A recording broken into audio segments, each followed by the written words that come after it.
Welcome to the Tampa Bay Breakfast Club. I'm your brother John. This is Kiana. And I'm the one and only Mr. Edmond. And this program is being brought to you as part of the New Image Project of the Community Development and Training Center, aka See That? See that? We'd like to thank y'all for tuning in, helping us to redefine what's cool because Smart. It's the new gangsta. baby. And if you don't know, now you know. And if you don't know where we are, we at 2184. I can say that? Yeah. 2184 9th Avenue South in St. Peter, Urban Drinkery. It's the first Friday, y'all. We kicking it off here at Urban. So y'all come on down, man. We'll be here until 9 o'clock. They're going to be here all day, but come on down, grab your cup of coffee, get you a drink, get you a pastry, some tea. Yeah, come get it. Come get it because it's here and we here. So y'all come fellowship with the Tampa Bay Breakfast Club. Fellowship. Also want to shout out Jam behind the cam. Aura's production company, man. She's doing some amazing work for us. And so shout out to Jam. Podcast production, creative consultation, media production, event coverage, and I was going to say and more, but don't say that. So, But I mean, it's only. But listen. Yeah. If you're looking for somebody to take your podcast to the next level, Right. Your company is the place to be. It is. It really is. It makes it so much easier. So much easier when you got somebody else behind the camera. It do. And they can focus on the production. And then you can just. Yeah. Ooh. You could just be the talent. Right. Mr. Edmond done bought in. He bought in. He been bought in. He was just trying to figure out the logistics. The logistics of the whole thing. So podcast, man, what St. Pete Bunny, Plug Report, Saturday Morning Shop, Urban League Young Professionals. Urban League Young Professionals got a podcast. Oh, they do? I ain't see that. I think I seen something like that. The Ray Tampa podcast, Women Talk podcast, Business Talk. SPC got a podcast. SPC doing podcasting now. So if you need some production, man, y'all hit up Aura Production Company. She got you. The Lakeside Chat. Oh, yeah, we do that. The Lakeside Chat is amazing, too, man. You know we live, right? Like you asking me, and he's sitting right there. Make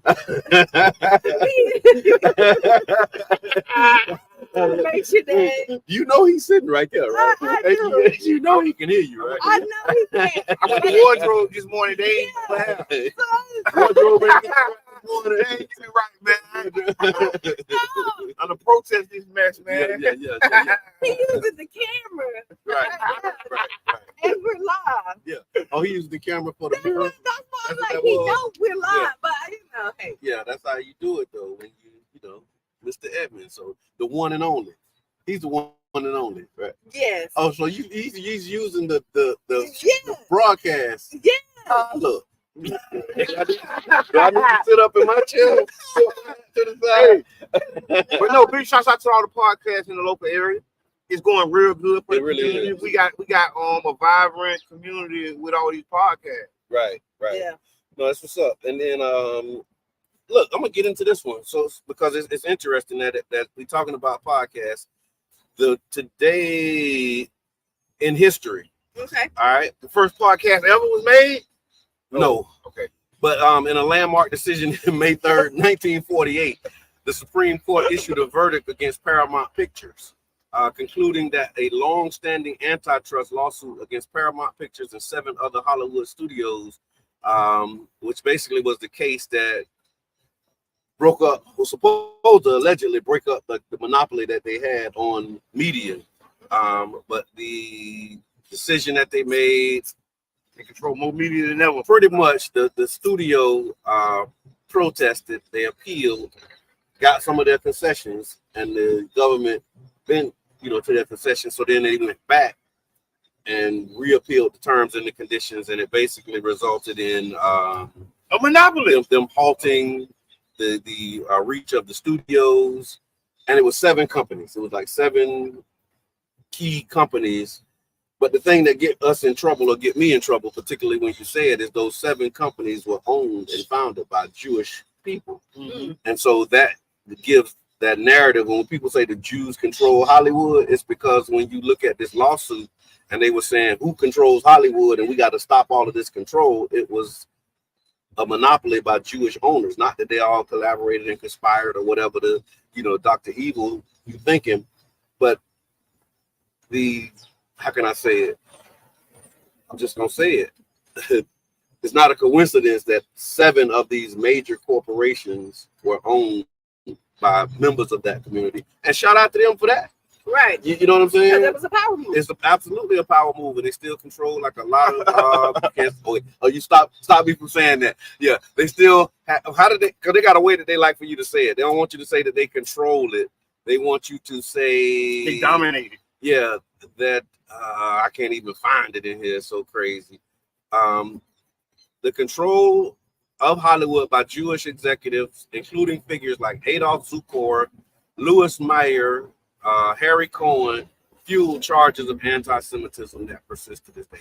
So today in history, the U.S. Supreme Court broke up a monopoly in the media space. So we're talking about media. We're talking about a couple. And you see that kicking in, arresting these students. Yes. Thank you. What's up with that? What's the deal? I don't like it. and it's it's pro-Palestine protests all over the United States right now. Right. And the pro-Palestine fight is against, they say over 30,000 people being killed, if not more. Mm-hmm. And they want these colleges to divest their money from the. When they say divest, I mean like if you're investing in something for that particular person or industry, like take your money out. Mm-hmm. That's what they mean when they saying divest. And like don't spend no money with in them. my humble opinion, the students have a say so where the colleges spend their money. Because it's their money. And right now, bullet tactics going on. But if all the students who are protesting just walk off the campus, them people gonna lose a lot of money. Yeah. And they playing tough. Yeah, I've seen that they threatened to suspend them too. Like if they didn't, do something or something. I think like the big history is on the protester side. Yes. Back in the 60s, 70s, they did this with Vietnam, Korea, and all these other wars. Yeah. And the colleges were the battleground. Yeah, you're right. And they were literally getting shot up too, just like down there. They shot them with rubber bullets and smoke bombed them in another city. And the reality is, a bunch of white men rushed the Capitol and didn't get nothing. They got escorts. They got Yeah, they got hey, right this way, y'all move. And I mean, give them a bus. Stop playing. Y'all play too much. Go home. Get out of here. Pull your pants up, boy. Go on. That's what they did with them. And if I'm not mistaken, the first one to get a sentence was the black guy. It was a black dude, yeah. Right? He was arrested, couldn't bond out. The rest of them was bonding out. And a lot of them on the run. Like they still catching them. I saw that too. The January 6th people, they just caught the reality is white privilege was in full effect. Yeah. And what they're showing that these teams and that this pro-Palestine thing is that you're not sitting under white privilege right now. Yeah. This is not a white privilege protest. Yeah. You guys will get shot. You guys will get tear gas. Yeah, your privilege will go to jail. Because they keep on trying to make it seem like they're being violent and all this other stuff. But I'm seeing them sitting behind wooden things and like protesting. Encampment. They just kind of barricading themselves and they're kicking down their barricades and doing all this other stuff. They had some tents. I've seen that they was taking the tents up at one of the encampments. And, I think Tampa had an encampment. They did. They did. And it was probably like 7 or 8 people got arrested over in Tampa. I think they said one of them had a gun and the rest of them was, like trespassing. Some of them, one of the dudes, they tear gassed him and he threw the tear gas can back at the officers. Don't laugh. I mean, like this y'all. It made me think. But they charged him with that. Let me tell you, so one time, and this is a sidebar. Me and Corey. Freestyle Friday. Yeah, Freestyle Friday. It is. Me and Corey, Corey get a whooping. Okay. Boom, boom, boom, boom, boom. And I'm about to get the whooping. My mama went to go with the bell. Okay. To whoop me. I get the pillow and block it. Oh, no, you don't do that. That ain't in the. I know, because this is about. I thought about the tear gas. You're not supposed to throw the tear gas, but you're not supposed to block the whooping with the pillow. Yeah. That's like a high crime. You can say it not exactly your tuition is paid whether you pass, fail. Well, my tuition wasn't paid. And I ain't. Oh yeah, because you got to get certain grades. in order for them to You don't just. If It ain't just say automatic. You just get your money. No, but that first semester, Every semester. but your college got to be paid for up front. So, Every semester though. but if these students, And if they don't get this next semester from them students, their bottom line gonna be hurt. This is a business. Y'all talking about school like we here to love each other, but man, these people getting paid tremendously well. Yeah, it's one of the biggest rackets, I think. But because like my daughter, she was just doing this, and they have you paying for classes that you should have got in high school, right? right? Yeah, they do. That's the ripoff for me.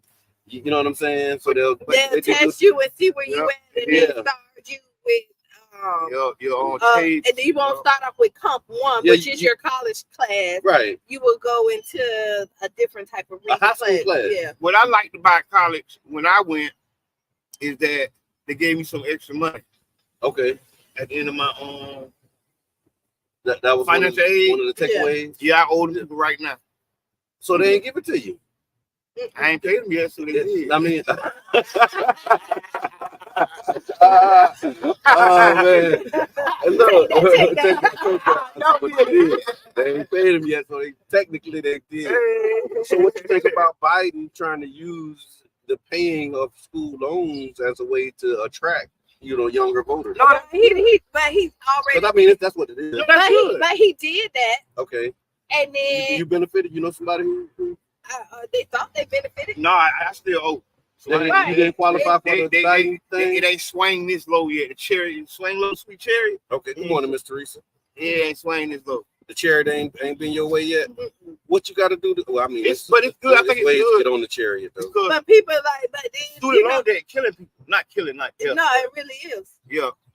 Financially. Yeah, it's financially. Financially. Like, student loans, like really, really, really put people at a disadvantage. Right. And shout out to all the students that work really hard to get. Like, those scholarships and all of the stuff. Get those scholarships. My little cousin Jania right now, she, the other day was signing day or pick your college day. Yeah, pick your college day. Yeah. And Jania got $422,000 worth of scholarship.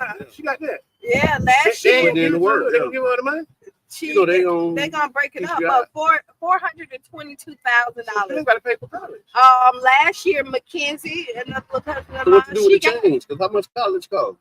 You get pay $500,000 for college for real. I mean, I know people that $100,000 or more. But these are pre-med students too. Okay. They also pre-med students. So you're looking at Mackenzie. She got over 500 million last year, if I'm not mistaken.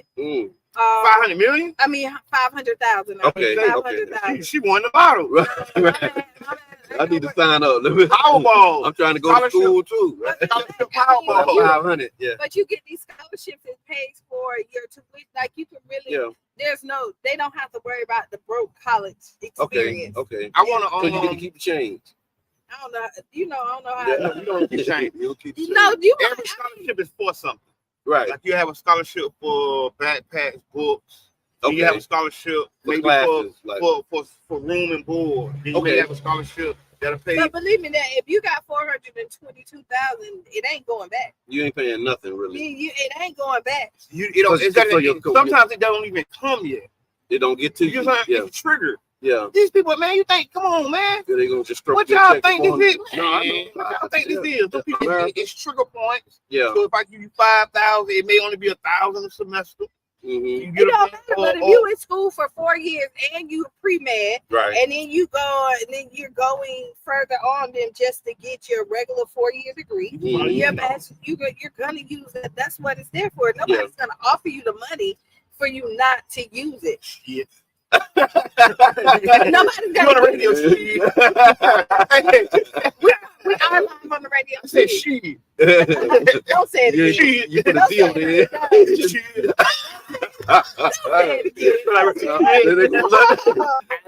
And they go FCC gonna send us fine every time he said it, right? That's an expensive joke, my friend. Hey, no, I want to say. And he found it funny. Like I be saying it. Look, when he first said it, that's right. Don't say it. Okay, mother. Hey, hold on. I want to say this. Big shouts out to all the graduates. Yeah, Big shouts out to all the proms, parents. Y'all did a great job. We're gonna talk about bad parenting soon. Oh, today.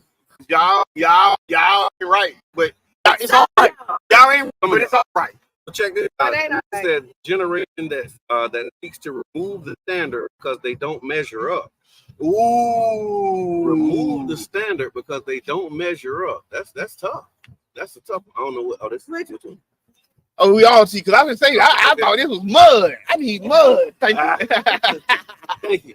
Urban Drinkery, y'all. We Urban Drinkery, y'all. Yeah, 2184 9th Avenue South, man. Y'all pull up. Got like juices and berries. Is this the raspberry? Which one is this one? This. I don't know, but it's good. I had raspberry one time. Oh, Lord. This thing got a little ginger in it? Yeah. Mm-hmm. That's what's up, y'all. Peach ginger. Man, y'all. Peach ginger. Y'all, oh my God. Mm-mm-mm. Oh my God.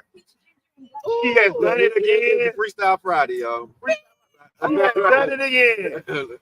Got pastries We coming got out. pastries. Who we got pastries from today? Greens Bakery. Bakery. Man. Greens Bakery. Shout out to Greens. I've been holding it down for a long time. Oh, break You know, bread. first Friday, so Break bread. He's not. yeah. Nah, he tried. Okay, yeah. It's all right. Give me the piece that's been on the corner on the I'm getting the pizza on the corner. So y'all come through. So we talking about words. Okay. Today is also Wordsmith Day. No. What's today is Monday. Yeah, wordsmith. So wordsmith. Words are the building blocks of communication, allowing us to express thoughts, emotions, and ideas with precision and beauty. Wordsmith Day celebrates the artistry of language and the joy of crafting eloquent prose and poetry. Whether you're a seasoned wordsmith or an aspiring writer, today is the perfect opportunity to indulge in linguistic creativity. See, I got to know how to use these words. Write a poem, compose a short story, or simply revel in the richness of language by exploring new words and phrases. Celebrate the power of words to inspire, connect, and illuminate the world. Or write your rap beat. Oh, yeah. Oh, let's start. Mr. Edmund, you want to be? No. Man, I'm finna beef with you, and let's like. Oh, yeah, that might be. We beef. No cloud chasing. You heard it here. We beefing. No cloud chasing. That's what Who's that is. gonna write the first diss record? No, I just did. I fired my shot. Oh, boom. Me and Mr. Edmund beefing. But let's tag a friend and tell them tune in because Brother John and Mr. Edmund beefing live right here at the Urban. And Brother John went direct. Mm-hmm. He ain't hold no punches. He said, "Yo, we beefing." that's what he said. What we beefing about? It don't matter. Beef. It don't even matter. Come on. Because I'm trying to be vegan. Cloud chasing. I got one for you. Clout The chasing. baddest one hit my hand. Look, I'm gonna hit it. Look, we don't want no smoke. Nobody want to smoke. Tell him it's gonna be a problem. Tell him beef is fake. I'm gonna make them find some more. You done J. Cole. Okay. He done J. Cole the beat. That's about right. He done started. He done J. Started Cole the the beat. They pulled the back. Yeah, but My bad. It don't sit well with my soul. right. That's the truth. I know better. I shouldn't be doing this. That ain't really what I do. You go give all my training, all my morals and all my values. Man, look, I love you, bro. I respect you, black man. That's it. That was the J. Cole. See how you work the beef out, y'all? We worked it Black out men just like unite. that. Black men unite. But they all giving like Kendrick props for his wordsmithing on this track. And I want to say this. Drake. I have to tell you. So if you listen to the Drake track, got the best one. so I'm going to tell you. So when I We look got a at few of them though, right? Drop and give me 50. Drop and give me 50. That's push-ups. Talk about 50% of your money. Oh, See the wordplay? yeah. That's another one of You talking about Top say Top is the executive of the record label that Kendrick works for. Okay. Top robbed his dad. Okay. And so Now he is robbing his son. So they got generational robbery going on. Ooh, where did it start this shit? You don't care that we're on the radio. We're really live on the radio Yeah. too. Not just I done came up with a perfect word. No, No, you ain't said it. no, you Wait, didn't say it. you didn't word it. Yeah, you didn't say it the right way the first See it? That's like tag. She is. She is. Yeah. He's saying she is. Yeah. She is. It's also Say it real fast. he said real fast. She is. She is. we need some word clips, man. Speaking of radio, today is also National Public Radio Day. Okay. National Public Radio Day is Oh man, you should have started with that. Now I want to end with that. We public radio. Yeah. We all public radio. I'm ending with this though. Royce, what's good, man? Wellcare University. National Public Radio is celebrated May 3rd every year. Oh man. The day is set aside to celebrate public radio stations and community radio organizations that have come a long way in informing, entertaining, and shaping our local communities. The holiday seeks to remind our internet-loving society of the importance of radio. So I want to say big shouts out to 99 Jams, Carafesta Radio. Mm-hmm. Big shouts out to Black Power. Yep. Big shouts out to WTMP. Yeah. The legacy 1150. That's right.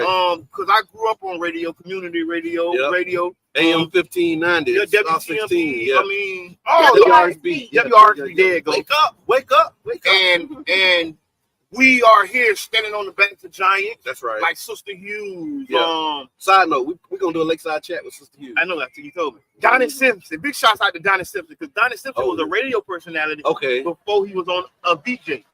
Was that Video Soul? Video Soul, but he was a radio guy in DC. Who became, that's what's up. You see what I'm saying? Know your history. Know your history, man. So stand on business. And stand on business.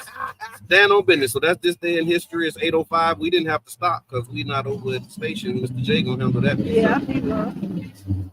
I'm trying to see. I got a lot of stuff here, but I don't really want to get into it because it's Freestyle Friday. Go get into it. Maybe I don't want to get into it. Here's the thing. We were talking about college. It's just really a perfect segue. So Senate Bill 62 is a pivotal piece of legislation in Florida that aims to address the fundamental issue faced by incarcerated or formerly incarcerated individuals seeking higher education.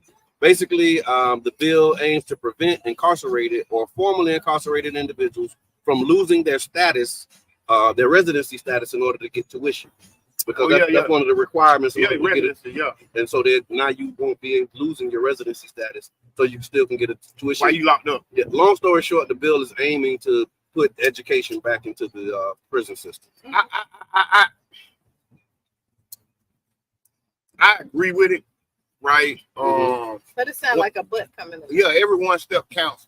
Yeah, but they need to reform the prison industry. The whole thing, And bills like this is helpful and it's good for the brothers locked up, but it ducks the responsibility of the real work that needs to be done. Them boys need ACs. They need the facilities need to be upgraded. Yeah, they got 100-year-old prisons. Yeah. It's a lot of, you know what I'm saying, and that's and I ain't gonna knock it because I know brothers who got their degrees. I actually studied from a brother who got his degree in prison. Right. You know what I'm saying? Right. And he would give me all his books. Right. You know what I mean? And he got like two. I want to say homie had 2 degrees. He got from the road.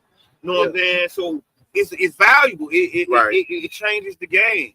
They said the bill was passed with bipartisan support. It received no opposition in the Senate and overwhelming majority in the House of Representatives. It ensures that individuals incarcerated for more than a year can apply for in-state tuition and federal financial aid, including the Pell Grant. The bill's sponsor might be some of your people. Is Rep. Gervonta Edmonds out of West Palm Beach. Oh man, shout out to Cub. Cubs out in West Palm. We all over the politics. Right? In West Palm. So shout out to Representative Gervonta. You know that's a brother. Gervonta Edmonds. Maybe not. No. Hey, that's you know a white dude named Gervonta Edmonds? Edmund maybe, but not Gervonta. Yeah. When the last time you seen a white dude named Gervonta? It's like a 6-year-old named Betty.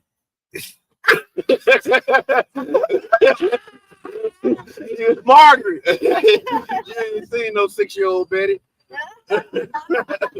When Betty was 6. All Bettys is old. But I digress. All Bettys is old. Hey, and so with that Margaret. Come here, Betty. I want to segue because I think that in our community, we got to start showing more love, not only to our seniors, from our students to our seniors. Yes. Because when you in that sweet spot, right. Sometimes they don't give a F about you no more. So shout out to the city of St. Pete recognizing seniors. They actually just did an induction into the Senior Hall of Fame. J. Carl Devine, I seen that he was inducted. Miss Teresa was nominated. Shout out to Miss Teresa had won. I don't know. You made it look like you won. You made it look like she won. But she is a winner. So that's what happened. So whether she was inducted or not, she's still, a winner because how she show up in the community. So definitely.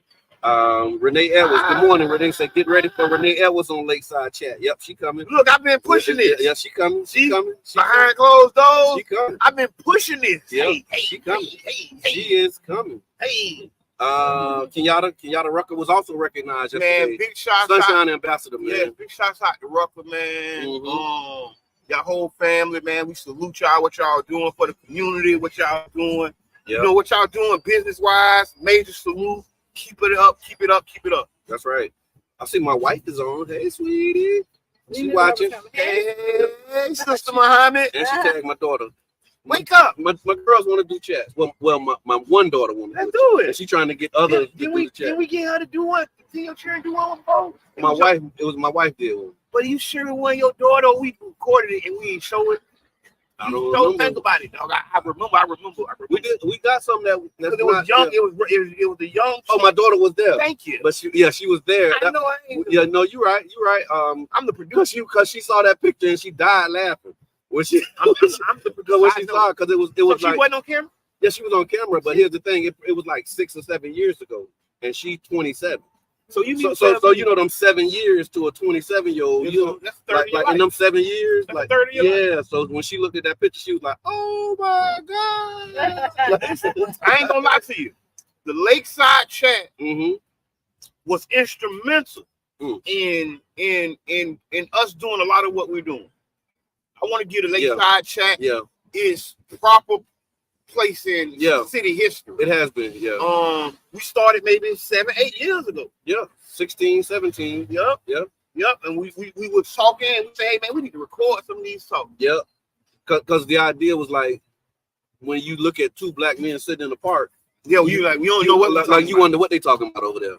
And the things that we were talking about, was like building community. What can we do? How can we improve around here? It was like education. It hit me like, we don't talk about sports. We don't talk about like cars. We don't talk about a lot of the things that, typical cars, women, all of those. None of that stuff. No. Yeah. Thank you for saying that. Because we don't talk about that either. Unless it's how we can help. Like, what's happening with the sports? Can the youth sports do something? Can the cars be included in the car show that we're doing to help raise funds to do something? Or the women? How about? Will Shunny. Like it's always mission and motivated, and it's some objective. And we was like, man, we ought to just put the camera on and record some of these conversations. And the Lakeside Chat was born out of that, y'all. So that's what it is. It was born out of that. We said we had a new lake that was just crescent. The linear park, I think it was called. Charles Park, linear park. And if you're buying a house, you get a lakeside view. You really do. It's a retention pond. You got lakefront views in Charles Park. Don't worry. What's up, Corey? I see you, man. Hey, I remember when the lake used to run out of water, and then they'll drive a car in it. She said, I need a redo, LOL, because she was on her chat. She said she needed a do-over. I told you, I remember. Yeah, she was there. Because we really intentionally. I'm talking about how she laughed. Boy, she laughed so hard when she seen that. And then she was laughing because Dr. Warren was speaking, and she was looking. Like, what? And I'm looking. and Joe, he was on the chat. Shout out to Elroy Jetson, Joseph Dane. He looking, everybody. So we were trying to figure out what was Dr. Warren saying that had all us looking at him like that. That was what up. Yeah. Miss Wanda, thank you, Miss Wanda, for your contribution. Miss Wanda says she says I was inducted 2 years ago into the Senior Hall of Fame and have the key to the city. That's what's up. Congratulations to all who were nominated and inducted. But yes, absolutely, definitely important. My wife said you ain't have your coffee. Oh, because I'm kind of quiet. Let me tell you about we got tea this morning. We do have tea this morning. You see why we chill. And it's good. Might start snapping fingers and go into some wordsmith. It's wordsmith, the word of the day. Hey, big shots out to Jabari. No, you got some stuff. Yeah, I'm a wordsmith. Jabari Reed. the artist. Yeah. Big shots out. Jabari's coming to Lakeside Jackson. Because I got wordplay. What you talking about? So I mean, like he got his. I've seen some of his poems and poetry. I got wordplay. Like he did a video downtown. Wordplay. You got the one downtown that you did. Shit. What's it called?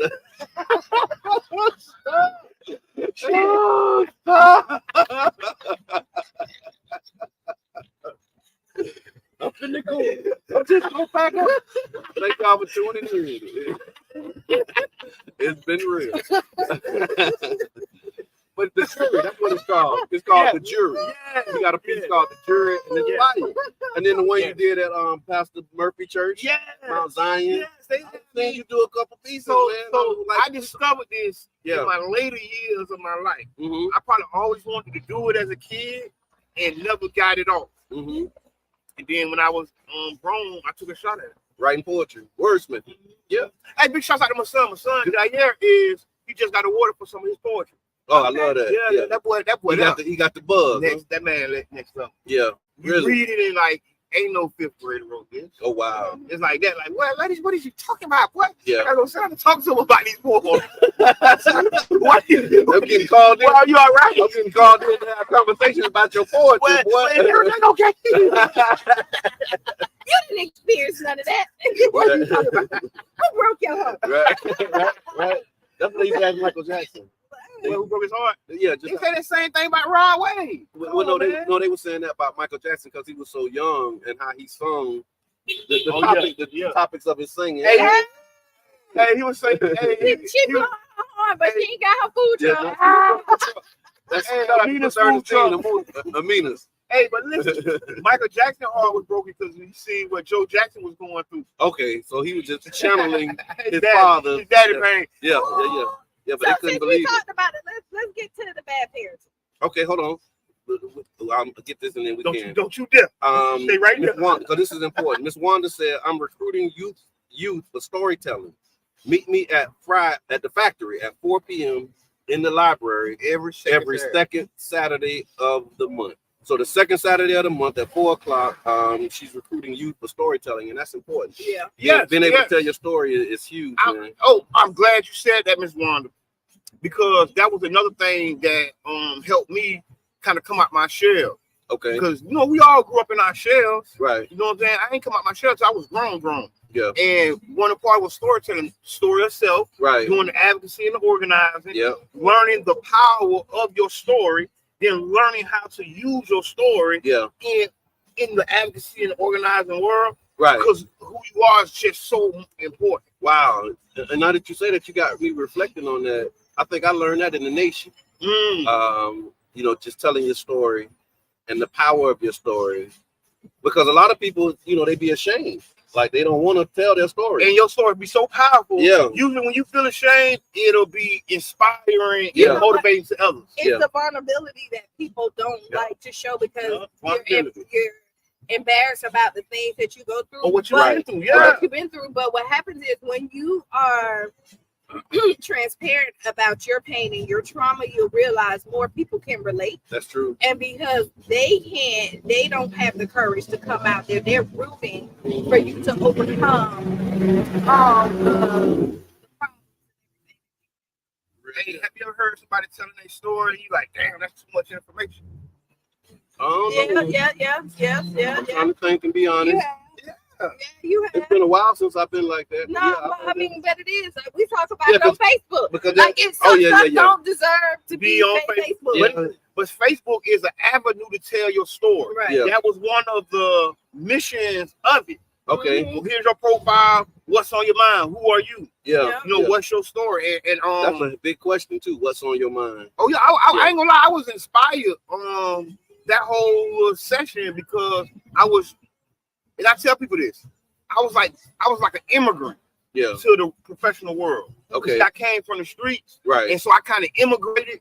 Okay. You know what I'm saying? And so when I immigrated, I had to, just like an immigrant, I had to learn the language, I had to learn the culture, I had to learn everything about you had to read, right. You had to deprogram yourself. Exactly. Unlearn and relearn. because from the streets, the way that you have to survive and think there is not the same. Oh, it's not. It's not. I'm Here, telling you. because in the streets, you have to watch your back against everybody. Because Well, wait a minute though. That's still apply. yeah, but not in the same way. But not this. Yeah, Not like in the the same thread way. is the thread is clear. Your life isn't on the line. So the difference between corporate Right. and the streets, if I slip up in the streets, somebody might duct tape me and my family. Yeah, the consequences You know what I'm saying? are a lot heavier. I slip up in the corporate world, I might lose my job. Yeah, Right, 'cause You know most what I'm people say this. yeah. And when you look at it, most people in the corporate world or over here, they really do wanna. They're trying to get home. They want to. Yeah, They everybody wanna go really home. want to go home. The In only the reason they're street, going into that corporate job To every go day home. is because of their Right. home. So You it can't is. wake up and say, I want to be the this So or the that. beef in corporate is different than the street. Yeah. You know what I mean? Like, I'm mad at you. I talk about you. I slander your name. I might, boo, boo, boo, boo, boo. In the streets, now somebody might pull up, no gun violence, but shoot up your house. You know what I mean? Not for real. But They don't assassinate you physically, and they will assassinate you physically in the streets, but in this world, Yeah, they'll something crash. Right. yeah, Or your career, they'll sabotage. Right, right. So Right. the thinking of like, oh, I gotta duct tape somebody over here. You don't gotta do that because they don't want that type of smoke. Right, but the way that they duct tape you over here is by like silencing you or like Yes. it's like and to your point, man, it's transferable skills. Exactly. Like there's skills and things that you learn in the street that you can transfer, but there is a learning curve. And some things don't transfer or translate. Mhm, So a lot of times when a lot of the brothers be coming from the streets and they be like, oh man, this, and I'm be like, hey man, so it ain't like that. Yeah. You get what I'm saying? Oh, they trying you, man. It ain't like that. It ain't like And you're thinking about it wrong. And you got the right idea, Okay. but the way you're applying that thought don't fit right here. Okay. And then it'll have you in a bad space. It's like a code. Yeah. It's like and then when you put the code in, the code of the streets, and then you put that over some of these situations, like, no, that don't line. It don't line up. A lot of it do though. In the streets, you trust. I'm telling you, a lot of it. But in the streets, you trust no one. Mm-hmm. Yeah. I'm telling you. But you can't. Right now. I'm telling you. I'm learning. I'm telling you. But it's not. It's a difference. It's not, It is a difference. I hear you. I hear you. I don't think you hear me though. I know. I hear you. There's some cutting jokers. They just ain't got razors. It starts in You know what I'm saying? It starts in Thank you. Thank you just for acknowledging that for me. So that I'm not tripping. Because I'm telling you're not tripping. Yeah, it starts in But it's a different type of. Yeah. And if you're not prepared for it, and if you don't have the passion and the purpose, a lot of times it'll put you back because you be like, man, no, I ain't with it. I ain't finna be going through, like I could have stayed in the, you know what I'm saying? I've had those thoughts before. Yeah, yeah. That's what I'm saying. Like, man, I'm like really giving up my time for this. I had a well-paid salary. Yeah. With benefits. Or did it look well paid? No, because you look at it, you have your ups and downs with it. Some days it's good, and then some days it's not. But it's hard to match on the other side. Put it like that. And I do see it's hard to find that type of income legally. I see the announcements, y'all. I'll read those before we end. Yes, we're gonna read all y'all announcements. So if you have announcements, thank y'all for putting it in the chat. This is the Tampa Bay Breakfast Club. So listen, if you want your announcements, y'all are talking the same time as me. So you practicing little lipsticks. Shit.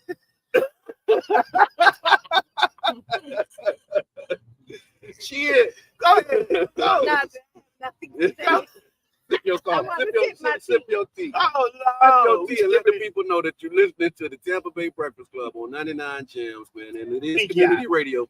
It is National Public Radio Day. So please support public radio. Send a check. Yes. Or go and to that's the what online. I'm about to say. So if the public announcements that, man, because they're going to go through the chat and people are going to be chatting. We're going to do it. If you want them to be highlighted, send some stars in and stuff. We can go ahead and highlight. Star party. If you want your public announcement to be first on our list, send those stars. Yeah, move it right to the top. Yeah, move it right on to the top. And pull up on Urban Drinkery. We got coffee, we got tea, we got Greens Bakery. Ooh, listen. But look at that collaboration though. Yeah, black on look black. Look at that collaboration. collaboration, do you see it? Do you see the partnership? Black on black economics. Hog batch. Then you talk about black on black. Hog batch, black owned, right? Black on black economics. Yeah, that's right. You talking over me now while I'm doing the shout out for hog batch. See, I got coffee. Y'all slipping. Yeah, you do. I got that on camera. They got the coffee to the side. So no, but it's real. Oh man, bad parenting. Oh Lord, Bad parenting. shout out to all the bad parents, the good parents. If you a parent, Okay. I want to say thank you, parent, for parenting. And do we need to do a disclaimer when we talk about Yeah, bad parents? All parents are not bad. And parenting is subjective. Yeah, and it's a Cinderella story. So if the shoe don't fit you, just pass it on. And we're not looking Walk to boldly in it. Oh, take that shoe off. Oh, Take the bad so you parent tried off. on to take it off? No, Yeah. we're telling you to take the Okay. bad parent. That's what it's about. We're not trying Okay. to bash parents. We're not trying to crush people. What we're Yeah. trying to do is inspire change. Right. But sometimes I was told if I can't shame you, I can't change you. Ooh. So- So bad parenting. Are Yeah. we talking about What makes no car seat? What makes a parent bad? Are you What is an example of bad parenting? driving with the car, with the kid in the back seat with no child seat? That's bad parenting. That's not safe. What you think? Yeah. Is that bad parenting? Oh yeah. I was a bad parent. I was a bad parent. But you I'm So a now bad let's build parent. let's build No, on I that. was a bad So, parent. okay, let's start right If here. having them not in the car I seat. saw Yeah. a comment. Did you have a car seat? First of all, could you afford a car seat? See, it's layers. to Yeah. the But thing. they give Because away they got free. people that give them away. They give them But away the free. time when I was doing that, I wasn't really like, I Get a car seat, man, get in the back. We did. Are you really bad parenting or Put is them in the that back, they would love you. irresponsible? I buckled them up though. What Is see? that- I ain't really start. But see- I ain't really start wearing my seatbelt till I got grown. I just started too Yeah, as an adult. yeah, For real. Yeah. And like I get in and be serious about it. Man, what's wrong with your seatbelt? It ain't working. right. That's right. Every wrong? car. What's wrong with your seatbelt? Yeah, Man, yeah. But it was a time where I bucked seatbelts and I didn't do seatbelts. Yeah, I did. So the car seat, what I'm gonna say is irresponsible. Okay, well, tell us what Okay. you mean Right. by bad parents. Like so when we're Mm. looking at not taking care of your children. Okay. In every way, though. And you can look at Mm. there's some, go ahead. Too much alcohol. Nasty house. Ooh, what do you think is a bad That's parent? one. Yeah. And like Keanu said, we are here to probably help you and give you tips because some of the things Yep. that y'all doing is just because you don't know no better, or you know better and you've come and you've grown, but you're scared to change. Yeah. That's the responsibility piece. Yeah. Because for me, I hear that when they say you know better, you do better. Yes. You only do better after knowing better when you accept responsibility for Right. what you know. Yeah. Because you can know better. I know a lot of people that know better. They don't trigger. But they don't accept responsibility for what they know. Right. Because now that you know, you have it's a responsibility that comes with that knowledge. Yeah. And if you don't accept that responsibility, you can know better and still not do better. That's just something that I've observed. A lot of people haven't had that epiphany Okay. when they realize that I know better, Okay. right? So you don't know you know better? Some people don't know that they know better than that. They're so trained and programmed in what they're doing, it's almost automatic. And then once they get to that epiphany, they be like, "Oh my God!" Well, You that don't ain't see knowing people- better then. But you don't see. But epiphany, Your head, you know better. You like know a better. tennis, like this is a tennis match. Okay, You know better, but you don't have the epiphany to really step up and make that change. Okay. You get what I'm saying? And Okay. then, so that's why people really look up and admire people who turn that light on for them. And be like, "Oh man, I ain't see it till I start coming to your church, or so I start talking to you, start listening to you on Tampa Bay Breakfast Club." But what I'm saying, and let's put it in the context of bad parenting. Like you got parents who know the consequences of secondhand smoke, Yeah, still smoking. but they still smoke in front of their kids. That's what I mean. Like you know Well, and better, I'm saying, but so you're let's not look at you're not this. accepting responsibility. To You be like, haven't- you know what? I know that I shouldn't have you in the back seat while we fogging up the car. So bad But parenting. you know what I'm saying? Yeah. One. But that Yeah. that's bad parenting. Like Right. you really shouldn't expose your children. And you know better. Right, you know better. But you know what? There's a lot of people who smoke in front of their children. Mm-hmm. Because they grew up and people smoked in front of them. Right. And so they think that And the light switch ain't come on. Yeah. you know, That's I'm what I all- mean, and that's then the they be feeling. like, I'm all right, so shoot. Yeah. My mama smoked in front of me the whole What's time. your word? Couldn't wait to be grown. Shit. We're gonna put that on the button. Shit. we gotta put no. I'm talking about once we like hit it, we're gonna pre-record that, and then whenever we need it, you just Shit. hit the button and it'll come But out. you know, another thing is, and what started this conversation because we were talking about like the foundation and the trauma that's given to people because of their parents not investing love, time, and security in them, right? Okay. Yeah.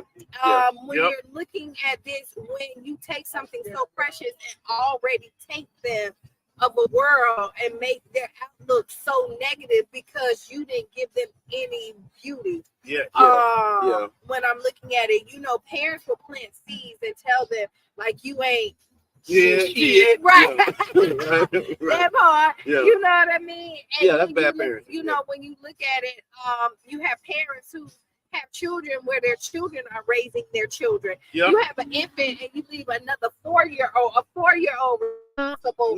They do. This is I can imagine that, but they do.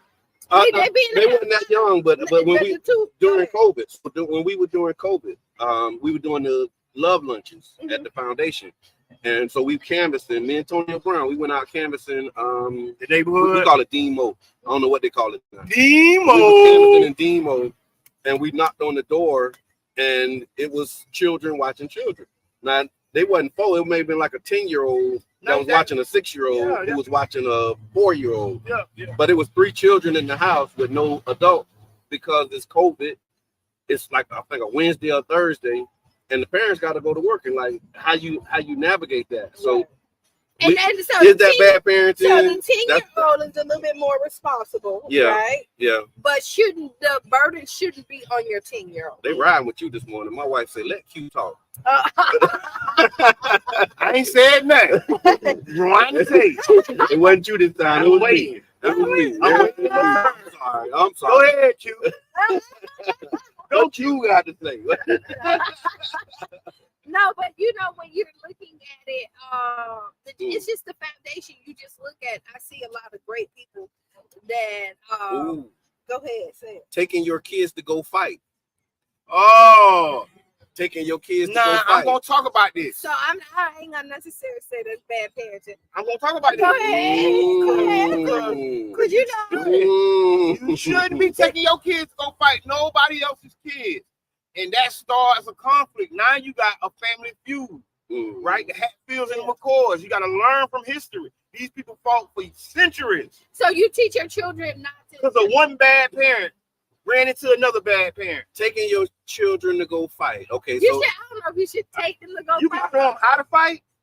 You better show them how to fight. But don't take them to fight. Because I'm going to say, maybe I'm once I get involved, things happen. Because here's what I think you should take once I get involved. But I'm all about teaching. Y'all know I'm all we're going to teach you. But here's the thing. Should you take your kids to go fight another kid? I don't think you should take them to go fight. I think what you're doing is you take them when you go to you take them to go handle an issue or confront. Handle business. You know what I mean? And if a fight happened, then they be ready to fight. But you go to try and resolve the conflict. That's what it is. So it's like, okay, somebody confrontational. Somebody fighting your children.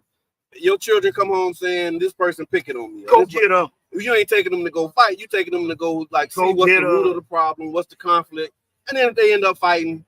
So I'm telling them, get them, Jumbo. So let me ask this. No, not really. Knowing today's climate, should you be taking them to go confront another kid? No. See, knowing today's climate, because what you're asking for, you're asking for a fight without asking for it. See, this is linguistics at its best. Wordsmithing. You asking for a fight without asking. You asking for a fight without. I have asked for fights without asking. Yeah, listen. Come on, get your shoes. I'm just gonna. We finna go in there, and you need to tell them not to touch you again. You ever asked for a fight without asking for it? I probably have. I know a lot of people ask for fights. Pushing the issue. You're pushing it. Because you don't want your kids to be bullied.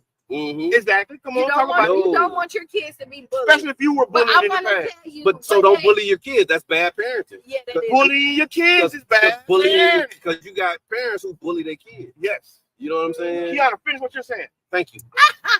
Thank you. Thank you. I'm moderating now. Oh, go ahead. I was going to say, sure, you remember. See, that's what. And there was something. It probably was a so parenting is an experience. It's a journey. People think that once you have a child, you just became a parent overnight. In a sense, you did, but in another sense, you have a long journey to go in parenthood, and it's never ending. The parenthood is big. Like I got grown, my baby 21, and you never stop. See, You never stop. You never I Journey. feel like I still get parented by my parents. Yeah, to you this do. day. Yeah. Like days, and I listen. There's days in this ripe age that I feel like I need to call my mama. So, You know what I mean? And I'm glad that I can. You read dance. Yeah. You betting on the fight. That's bad parenting. Hey, I got kids to fight and betting on the fight. I got 20 on Junebug. Yeah, but Junebug you want me shaking to tell you, a lot of this, when you're looking at bad parenting, is irresponsible parenting. them. Okay. So it's a bad. It ain't bad. It's just irresponsible. But irresponsibility. Can go in there, and this lack of knowledge or work, like acting on emotions, right? Wow. Yeah. When you're looking at it, but there are some bad parents out there. Oh, There are I some agree. parents that don't give two craps about their children, right? Who would give birth, drop them off, and keep it moving. I don't care if you live or die today type of parents, and those are horrible. What do you parents. do if you have that type of parent? That'll be part 2 of bad parenting. Is as a child, what do you do if you have a bad parent? So But you we'll- want me- no, but don't worry, we don't gotta put it out right now. No, we got 5 minutes. What you mean? You bring Well, it keep up like, going. really? Yeah, Unless we go to the comments. No, Let we that- go we to can the part that comments. Go to comments. So- no, because I have a thought, so I want to get it out Go ahead. before you said, because We'll you forget looking and never at come back right, to that. but never It'll come be back. 3 weeks before we answer that Right. question. And then I hear so since you threw it out there, man, so You shouldn't have said that. no, but what happened is that people already have an idea of what their parents should be, That's right. I hear that. right? I hear And that. so when Where you get that idea from? society, Yep. Is Programming. that Cosby Show? Cosby Yeah. Show, Okay. your friend, I all had this that other problem. stuff. Yeah. And then what happens is a lot of times you expect for your parents to be places that they're not capable to be. Yeah. Okay. Yeah. You know what I mean? And a lot of times your parents give you the best that they got. I wanted my parents to have a nicer car. Yeah. You know, they come pick me up in that raggedy. God damn, shit. And then I gotta go get in front of everybody. I gotta come get in the back seat of this 2-door. Yeah. Oh, so they got to open the They door. gotta open the door. Let the G, seat what? up. I gotta drive in. It's already That 3 ain't of bad them. parenting though. I didn't say it was But bad. that's just your ideal. My Yeah, idea. the A idea lot of what of parent times is, yeah. people will paint a picture of their parents being bad parents Yeah. because the image that they have of their parents don't match up to that. So I'm gonna read a couple comments.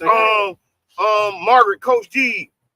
Many kids have unrealistic expectations of their parents. True indeed. Okay. UB, I would not necessarily call it bad parenting, just bad parenting techniques. Okay. It's just the techniques. We So talked about that. We said Mike. that we call it irresponsible parenting. Mike Brown, you got families that just have some bad demonic legacy, and you see it. You have to be mindful who you breed with. Oh my God, that's part 3. So part 2. Somebody take notes. The part 2 gonna be about what you do if you got a Part bad 1, parent. 2, and 3 is right here while we talking Okay, about it. all right, one more, come on. Okay, Mike again. Some parents. But no, I want to double click on that too. Just real quick about that being mindful of who he say breed with. We breed in that. But that's what I said. He said, Mike, you so tough, you boy. breed with. Mike, you tough. Because that's the other part of it, like that courtship process.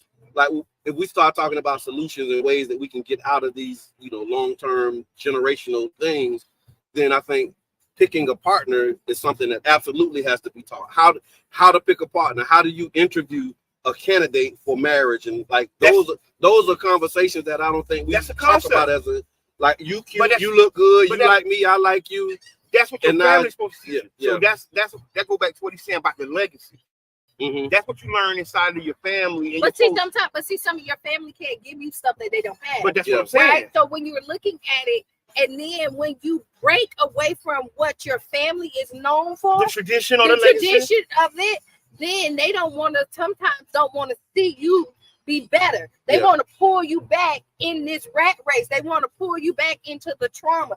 They can see what people they see you moving. Yeah, they see you moving, and then people will come in to destroy because now you think you think you better because you bought the house. Look at this little stealing mom. So I was just watching something like this. This is what they said. Oh, you ain't stealing no more? Yeah. Oh, right, right. Thank you. Right. Now you got college you know what? Oh, you used to pop more pills than anybody, and now you want a pill? You want a pill? I got some. Right. But here's the thing, though. If the people around you are uncomfortable with your growth, then that's saying something about the people around you. That's not saying anything about you. But I want to say this because they shouldn't be uncomfortable with you elevating with you growing. I want to say this because I don't want people to be mad at their people because some people don't know how to take your growth. Okay. They don't know how to, because your growth is just like I say, it's like an immigrant. When you're going from one lifestyle to another, when you immigrating. And then when you come back, though. And your people don't understand that language. So you that's why you bilingual. But because like you know how you talk when you with your people, and then you know how you talk. But now you talking like them. What are you doing? That's not bilingual. But you gotta understand. I think that's forgetting who you is. Right. Because you know how you talk when you in a certain environment. Then when you come back to another environment, you still talking like they talk over there, and you know that these people don't know what you're talking about. What you doing? Yeah. But no, see, sometimes you gotta just like you gotta speak the language. No, but you know what I'm saying? They call it code switching sometimes, right? And sometimes you have to put barriers. Yeah. And you really do. You have to have, what word am I looking for?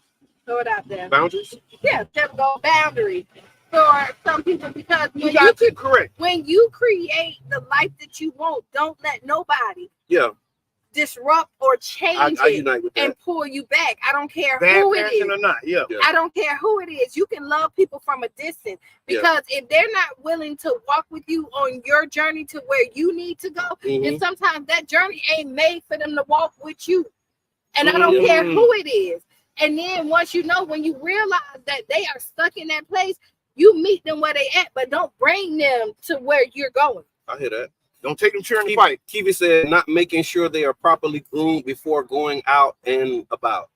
So I definitely I think that's more of techniques than bad parenting because you can have a messy nappy-head kid that know what's going on. What about the snotty nose though? Snotty nose. But just like sometimes the kids do that. The kid will come. But parents see it though. I'm about to say if I see you with a snotty nose and you my kid, you gonna have to handle that. Like you're not finna just keep going. But that's not bad parenting. Those techniques. That's parenting style. No, that is a bad parenting. No. You got a snotty nose, boy. I done told you to wipe your nose. I'm tired of telling you to wipe your nose. No, I'm not gonna get tired of telling you. And that's I'm just gonna keep telling you. That's what parents do. Until you stop doing. I'm tired of saying with a snotty nose. So is it bad parenting when your kids is tearing up other people's house and you don't say nothing? Yes, that's bad parenting. Absolutely. Yes. Is it bad parenting if your kids are running the streets and messing with people's houses and knocking over tables and stuff? I don't know. Oh, because you might not know what they're doing. Outside your house. You don't know what they're doing. But when somebody tell you, don't confront them. Don't say, I beat that one. No. Don't confront who? The parent that come tell you about your bad parenting is having a problem with other parents who tell you things to help you. You want me to tell you what's off your child? Don't tell me how to raise mine. That's bad parenting. I need all that because there's no manual. I need to know. Even if I don't take it and I don't, but at least entertain it and let me hear what your thoughts is. But what if you a bad parent and giving me bad parenting advice? Then I know I got discernment, and I'm gonna tell you that's some shit. But what's also bad parenting when the two parents can't parent together. Oh, okay. But see, I learned about co-parenting, right? No, it is because your children learn that and they start to manipulate. But you right? They can play one against the other. They can play one against each other, right? And so it's bad parenting when you and the parent, the father or mother, use the child as a pawn. Yes. But you know what I mean? To communicate or to deny access. That's learned behavior though. Because you were emotionally attacked or you don't like the response of another parent. Or the other parent stunting and you not. Oh, okay. Long story. Listen, this is going. I learned how children try to manipulate relationships. So what I did in my parenting technique that just neutralize it, I always support the mother. Yeah, I do. You're not gonna come to me and get me to go against her. That's right. Even if I'm gonna find a way to say, you know what, son, maybe you should do something different. Maybe I'm gonna pull a Brother John and make you think so hard about it. You're gonna be like, oh, was I wrong? Yeah. That made me sound like I'm gaslighting people now. Right? You gaslight, but you just know how to ask the right question. Yeah. And to be honest, because that helps us unite as parents, even if we're not together, even if we're not necessarily on the same page. Like, hey, man, that's your mama. Hey, you got to deal with it. Yeah, we had to teach our children, and they learned it early that if your mama say no, don't come ask me. Oh, yeah. Like, if whatever she said is what it is. Like, how you gonna come and ask me something? Like, that was one of my pet peeves. Yeah. Like, you trying me. Like manipulation. And then, and it was an instance when I found out that I got played like that. Because you know, pops, man. And now you in trouble. Yeah. Not in but trouble, but like. But then I'm you feeling like break the fuck. I'm like, oh no. I know you ain't just because she was like, I told you no. Well, daddy told me, and I'm like, oh, they got me. And you know what? But that only happened once. But and that's when I believed strongly in whooping church. And they understood the timing. But you know what? I don't believe as strongly as I did. I still believe, but I believe strongly. Hey, these say read Kings, verse 3, chapter 16 through 28. Mm-hmm. All right, then. And I thought it was in there. I thought no, it ain't in there. Hey, who got a Bible? Urban. I got one in the cup. You got one on your list? You do. On the I do. I got one on the desk. 23rd song, right on. Yeah. I got it on my phone. Okay. We are talking about bad parenting, and we're talking about Turn to Kings. You're listening to 99 Jam Carefest Radio. We're talking about bad parenting on the Tampa Bay Breakfast Club. Really what's bad parenting to you? You can leave it in the comments. Yeah. And I just want to say this: we're having this conversation to influence our community to be better parents. Right. This is not shots. This is not an attack. We just want you to identify the things. Some bad behavior. And then be like, oh, I do that. Is that bad? You want me to tell you, a lot of times people operate in emotions, right? Yeah. And because your feelings is hurt, you don't make good decisions. Right. And you have to put your children first. You may be mad at the other parent, but you really got to put your emotions aside. Figuring out for the child. Because what you need more than anything is to have two parents that can co-parent and raise this child properly together. And stop using those kids against the other parent. Yeah. That's bad parenting, right? If you're using the kid as a pawn or manipulation tool, or you know whatever you know and you do what you do because you know it, that is manipulation. That is a sign of a bad parent. I think another one, if you use the other parent to justify your absence as a parent, I think that's bad parenting. Elaborate, but I agree. I don't go and do nothing for the kids because the baby mama be tripping. I had that problem. Or you know what I'm saying? No, but that's using the parent, I had to get over using the other parent as an excuse for why you're not doing what you're supposed to do as a parent. I think that's bad. She don't take care of that baby. Look at his snotty nose. I ain't going over there. Right. She don't buy me shoes, or she don't do this, or he don't. You know what? I ain't picking up the phone because he ain't send me the money that I asked for, or he ain't consistent. She ain't consistent, so I ain't gonna do this. Like, nah, either you do this, either you do it my way, or you don't get nothing at all. That's bad parenting, y'all. Because again, sometimes you gotta meet people where they. Unfortunately, and when you choose, sometimes you gotta leave them there too. Yeah, leave them where you're better. Meet them where they are. Sometimes you gotta leave them. Once you procreate with this person, I think it's your duty to try to do everything in your power to make sure that this is the best co-parenting or parenting situation. Let's break it down. Yeah. As far create. Yes. See, first you have pro because you got to be a professional. Teach my brother. Okay, we got one of them moments. Then you create. Okay. See, that's the essence of life. And so now you put it together, you're procreating. But here's the thing. And don't eat the swine. This motivational moment is brought to you by your brother. Oh my God. The brother of all brothers. My brother. Oh. Sip your tea, right? And the incense burn in the background. As the incense burn and the world turns. But building on that, here's the thought: when you procreate, it don't stop with the physical child. Yeah. You're creating a life. You're creating a lifestyle. You're creating a legacy. A legacy. I remember hearing you say one time about we were doing this youth event, and you said we're not raising children, we're raising adults. Like they're gonna grow up. They're not gonna stay children, and so you have to have that in your mind. Like we're not just raising children for them to always be children. You raising adults, and that's what I think. Yeah.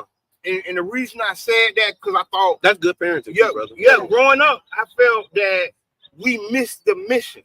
Okay. Like we're raising our children, but we don't understand we're really raising adults. Yeah. We're raising these young people to be what we need in our life. We give them really bad habits, right? Yep.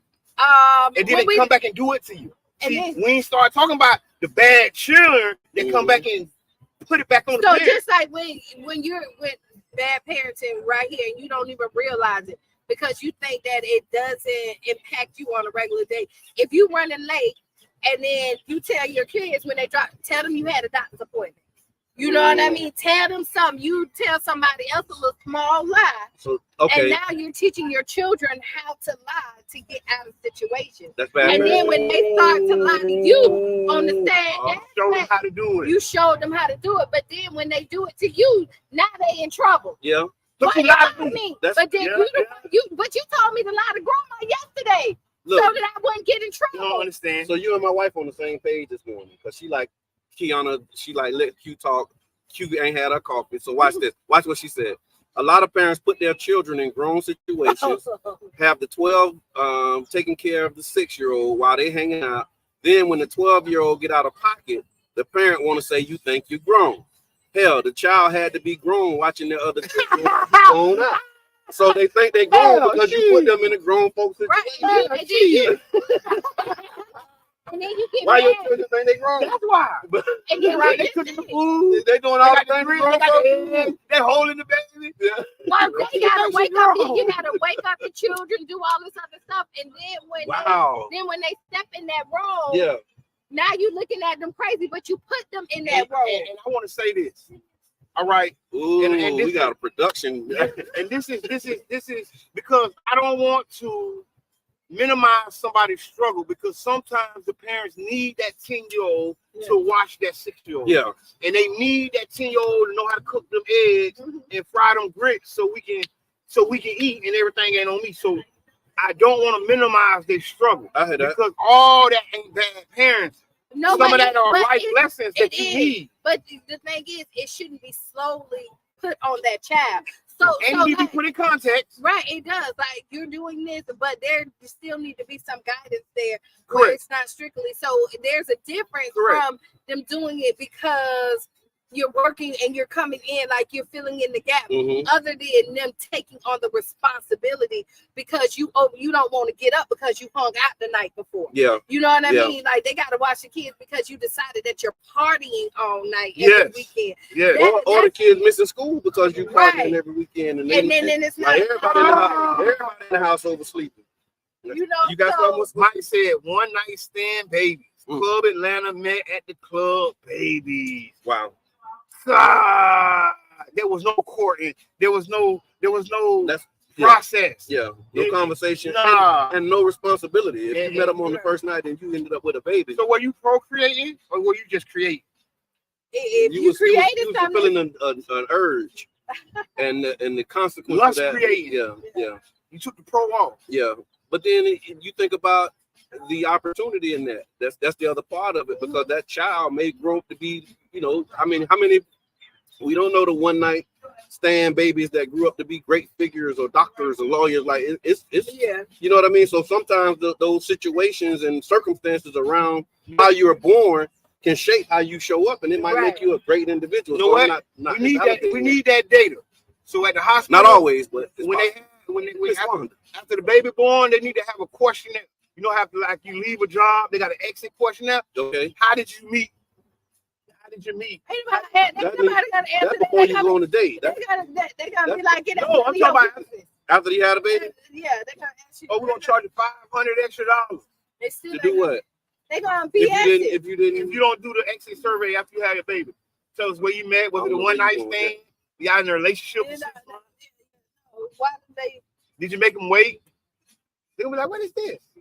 Yeah, because I'm trying to figure out what it is. I'm trying to see where the middle child went. He just took a detour. All right, no.